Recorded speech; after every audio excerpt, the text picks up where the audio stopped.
I never could have imagined that one day I'd have a first-hand encounter with the Grinch himself. Unfortunately, that day came when I was out for a walk late one December evening. I had heard about sightings of the Grinch in the past, but I brushed it off as some teenagers trying to scare their little siblings. He was supposed to be green, with a pointed nose and a lopsided grin, but at that moment, I was too preoccupied with my phone to notice the figure slowly approaching me from the shadows. It was only when it drew close that I saw the unmistakable features of the Grinch himself. My heart stopped in my chest as I backed away slowly, eyes wide with fear. I could feel my hair standing on end. The Grinch was standing right in front of me, and I could feel the malice radiating off him in a palpable wave. I was frozen as I moved my eyes to his hand, where he held a large sack with what appeared to be presents inside. He seemed to look right at me as he put the presents back in the sack and moved closer. His eyes were so filled with mischief and a strange gleam that left me even more fearful.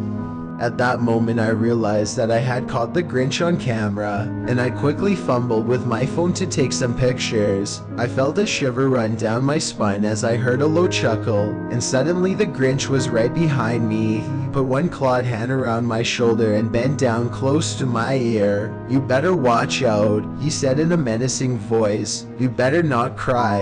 You better not pout. I'm telling you why." I couldn't move. I was so scared. I just sat there, trying not to make any sound. The Grinch continued hissing his evil song, sliding his claws up and down my back. But then, when all hope seemed lost, I heard a loud whirring noise. It was coming from above me, and it was getting closer. I looked up and saw a huge, black helicopter with a bright spotlight shining down on us.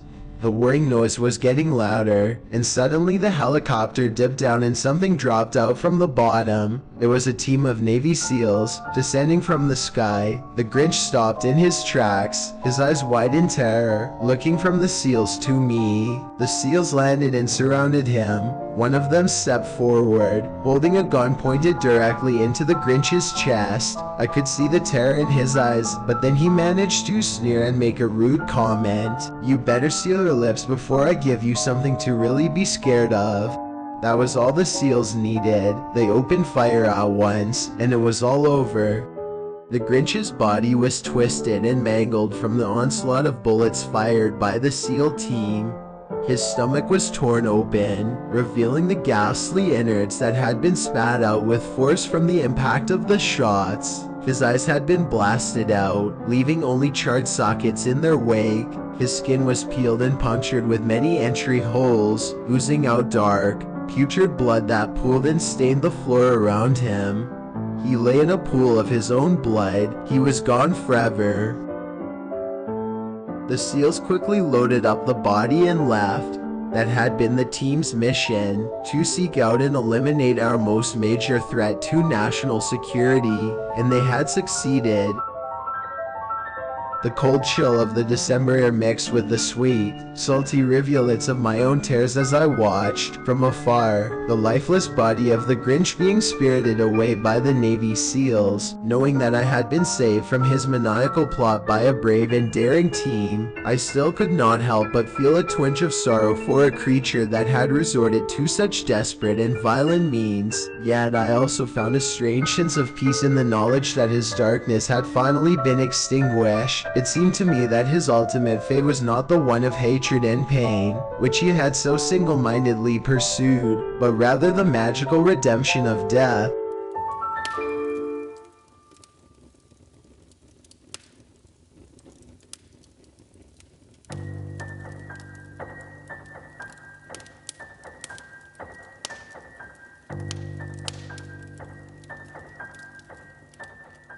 It was Christmas Eve and I was 5 years old. I was so excited for Christmas morning and all the presents I was sure to get. Little did I know that something sinister was lurking in the shadows of my home. I was in my bedroom getting ready for bed when I heard a loud thump coming from the wall next to my bed. I stopped and looked around, trying to figure out what it was, but there was nothing there.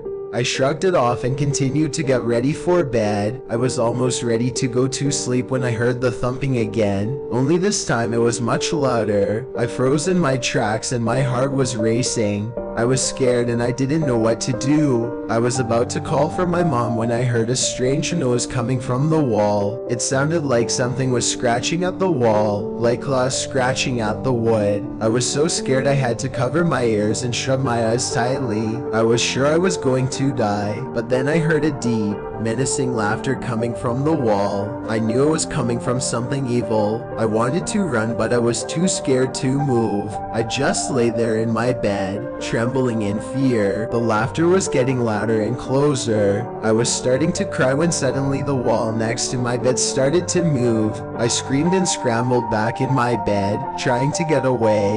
That's when I saw it. A huge, monstrous creature with horns and a dark, furry body. Its eyes glowed red and its mouth was filled with razor-sharp teeth. I knew what it was immediately. It was a Krampus. It came out of the wall and slowly made its way towards me. I was too scared to move. I just lay there, my whole body shaking with fear. The Krampus came closer and closer until it was standing right over me. It looked down at me with its glowing red eyes and said, "You know what I am, don't you?" I could barely get the words out, but I managed to whisper, "Yes, I know." The Krampus nodded and then said, "I'm here to tell you something very important. Kwanzaa is not a real holiday. It was made up by the radical left communists to try and destroy the magic of Christmas. The teachings of Michael Knowles are true." Krampus went on to explain that Kwanzaa is an attempt by the radical left to steal the magic of Christmas. It's an attempt to replace the spirit of giving, family, and love with an agenda of materialism, political correctness, and radicalism. He then went on to say that Kwanzaa, a holiday created by the radical left to try and replace the spirit of Christmas with their agenda, and it is a powerful tool of Satan. I was so scared I thought I was going to pass out. But then the Krampus roared with laughter and said, "I'm here to eat your leg off, so you better start running." I ran out of the house and into the cold winter night. I ran as fast as I could, my heart pounding in my ears. I could hear the Krampus's claws scratching against the ground and its deep laughter echoing in the air. I finally made it to my neighbor's house and banged on their door. They opened the door and I quickly ran inside. I told them what had happened and they quickly called the police. A few minutes later, the police arrived and they went into my house. I heard a loud scream and then the Krampus came flying out of the house and disappeared into the night. They said that it had been sent to protect me from the radical left's agenda. I was so relieved that the Krampus was gone and I had been saved. I never forgot the lesson I learned at that Christmas Eve night, and I still remember it to this day.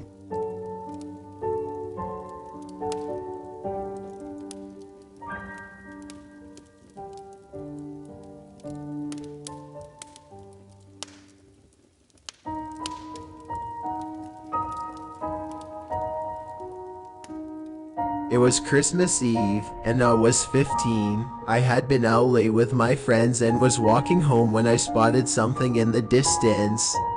The snow was falling heavily, but I could make out a herd of large, dark shapes in the center of a clearing. I stepped closer, trying to make out what they were. As I got closer, I realized that they were reindeer, but not like any I had ever seen. Their eyes were bright red and their antlers were sharp and twisted. They seemed to be encircled by a strange, dark mist that made me feel uneasy. I wanted to turn and run, but something kept me there, transfixed by the sight of them. I was so mesmerized that I didn't even notice one of the reindeers slowly approaching me until it was too late. The reindeer's eyes locked with mine, and I felt a chill run down my spine. I could feel something powerful emanating from it, something that made me want to run away, but instead, I did something I shouldn't have done. I stepped closer. Before I knew what was happening, the reindeer had grabbed me in its teeth and was dragging me away. I screamed, but no one heard me. me. I was taken to a dark and secluded cabin deep in the woods. Inside the cabin, I found myself face to face with Santa Claus himself. He was dressed in a red velvet suit and his eyes were as black as coal. I could feel the power radiating off of him. He said nothing, but instead gestured to a chair in front of him. I sat down and he began to speak. He told me that I was in for a very special Christmas treat. He said that he had made a special deal with Donald Trump and Vladimir Putin to provide me with a very detailed, sexy fanfiction about them. He began to read it out loud in a deep, raspy voice. I felt my cheeks flush and my heart racing as the story unfolded. The story was full of explicit details and passionate moments between the two leaders. Santa read the pages with such passion. Donald Trump said, "Vladimir, I want you, your lips, your body. I need you, and I want you now." Vladimir, in return, said, "Donald, I want you too. I need you like no other. Let's make this night one for the record books." Then they both made out passionately. As the story went on, each page more passionate than the last, I felt my cheeks burning and my heart racing. When Santa finished, he gave me one final warning: never tell anyone what I had just heard. I nodded and shook in fear, barely mustering out the words, "Thank you," and then he vanished in a puff of smoke. I ran home, my mind spinning with the events that had just taken place. I couldn't believe what had just happened. The next morning, I awoke to the news that Donald Trump and Vladimir Putin had made a deal to work together. It seemed like Santa had known all along. I also had a Christmas present from Santa, a copy of the fan fiction he had read to me. I kept it carefully hidden away and never told a soul. To this day, I can still remember the fear I felt that night, the fear of being taken away by those strange reindeer and being confronted by the powerful and mysterious Santa Claus. I shudder to think what would have happened if I had disobeyed him. Moral of this story: be careful what you wish for. You never know who might be listening.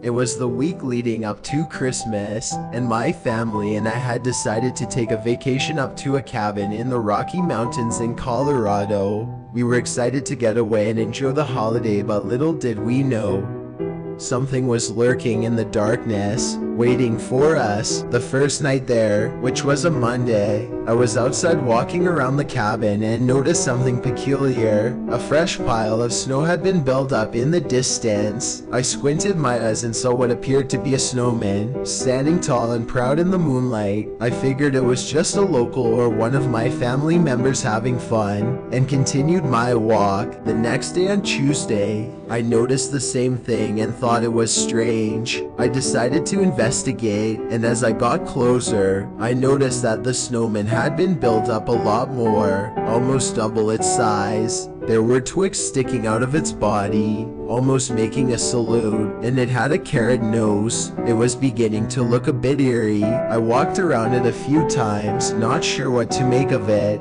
When I went back to the cabin, my family asked me where I had been, and I told them about the snowman. We all looked out into the darkness, but it was gone. On Wednesday, it was back. It was bigger, with more twigs and brown boots around its bottom. I felt a chill run down my spine. The snowman was getting creepier and creepier. I walked around it again and again, but it was like it was following me. I decided to go back to the cabin before it got too dark. It was now Thursday, and I had decided to confront the snowman. As I walked up to it, I noticed that it had eyes made out of coal and had started to form a very strangely shaped mustache. Its smile was wide and creepy. I shuddered and backed away. On Friday, the snowman was even bigger, and for some odd reason, with a full military uniform on. I was so scared that I ran back to the cabin and stayed there all night. The next day, it was still there, and I decided decided to ask around town if anyone knew who made it. No one had an answer, but the locals warned me to stay away from it. I figured they knew something I didn't, but I was determined to find out what was going on. On the last day before Christmas, Sunday, I decided to gather my courage and find out who was behind this creepy snowman. I crept up to it and peered into its eyes. Suddenly, a man came out of it, bursting out of the snow. It was Kanye West. He then proceeded to tell me that he had been stalking my family because he thought we were direct descendants of Adolf Hitler. He said that he had built the snowman in honor of his favorite dictator, as a way to pay tribute. It all made sense now. The weird uniform the snowman was wearing, its salute, and of course the mustache. The snowman had been crafted to look exactly like Hitler. I was so shocked. I couldn't believe what I was hearing. My family was related to Hitler. Kanye then told me that my family and Hitler had the same bloodline and that was why we were so special. He then said that he wanted to extract our blood and genetic information to bring Hitler back from the dead. It was all part of his master plan to create a new world order and prove that he was the rightful heir to Hitler's throne. I knew I had to do something and fast. Then, out of nowhere, Kanye began to sing. He sang a hauntingly beautiful song, a song that told the story of his and Hitler's relationship. His voice echoed through the dark night. We broke, fight broke. We ain't got it. Broke, fight broke. We ain't got it, Kanye sang. As he finished the song, he began to transform. His body began to twist and turn until it became a giant missile. He then flew away into the night sky, leaving me standing there in awe and shock. I watched as the missile flew away until it was no longer visible. I knew that I had to tell my family what had happened. I had to tell them the truth. I had to tell them that we were related to Adolf Hitler and that Kanye West had been planning to bring him back to life. When I got back to the cabin,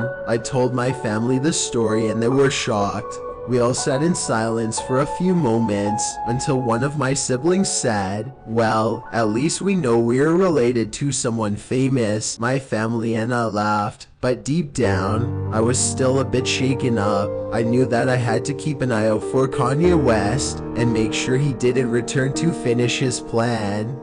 In order to be safe, we packed our bags and left the cabin early on Christmas morning. We drove away in silence, not sure what to make of the strange events that had taken place. That year, Christmas was ruined. We still celebrated the holiday, but it was never the same. We talked about what had happened, and although we were scared, we were also thankful that we were able to get away.